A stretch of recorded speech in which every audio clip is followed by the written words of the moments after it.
Zee 24 तास एक पाऊल पुढे। चिपळूणमध्ये पोहोचल्यानंतर पहिल्यांदा संमेलनाचे अध्यक्ष नागनाथ कोतापल्ले यांनी झी 24 तासशी संवाद साधला।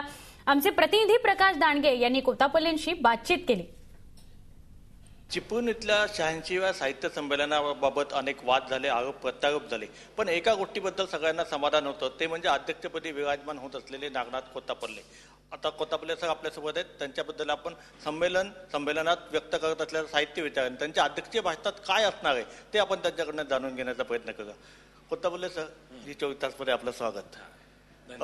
ज्या पार्श्वभूमीवर हे संमेलन होतं ते तुमच्या समोर आहेत, तर हे जे आरोप प्रत्यारोप होत आहेत, संमेलनाच्या आयोजकांनी जे काय भूमिका घेतली किंवा निमंत्रण पत्रिकेबाबत जो वाद झाला, मंचाबाबत जो वाद झाला, तो सगळ्यांना माहीतच आहे।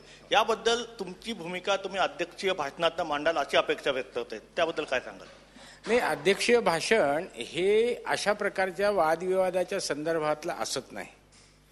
अध्यक्षीय भाषण हे मुख्यतः जो कोणी अध्यक्ष असतो त्या अध्यक्षांनी साहित्यासंबंधी जे आयुष्यभर काही विचार केलेला असतो, काही चिंतन केलेलं असतं, तर त्याचं मूर्त रूप व्हावं अशा प्रकारची एक इच्छा ही अध्यक्षीय भाषणाकडून असते। हे साहित्य संमेलन वेगळं ठरावं म्हणून काय येत्या 3 दिवसांमध्ये होणं अपेक्षित आहे, याबद्दल काय सांगाल?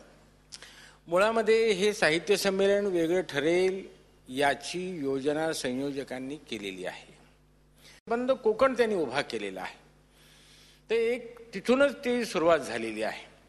त्यानंतर दुसरी गोष्ट अशी की खूप मोठ्या प्रमाणामध्ये पुस्तकांची दुकानदार आणि विक्रेते प्रकाशक आलेले आहेत आणि या ठिकाणी ज्या साहित्य चर्चा होतील वेगवेगळ्या विषयांच्यावरती, कवी संमेलन, कथाकथन, या सगळ्यामधून हे जे साहित्य संमेलन आहे हे अविस्मरणीय अशा प्रकारचं साहित्य संमेलन होईल अशी मला पूर्ण खात्री आहे। आता आपण प्रत्यक्ष करूया की समारोपाच्या भाषणात कोतापल्ले सर नेमकी काय भूमिका मांडतात आणि राजकारण्यांना नवीन काय साहित्य विचार ते देतात। झी 24 ताससाठी व्हिडिओ जर्नलिस्ट संदेश बैकर सह प्रकाश दांडगे, चिपळूण। झी 24 तास एक पाऊल पुढे।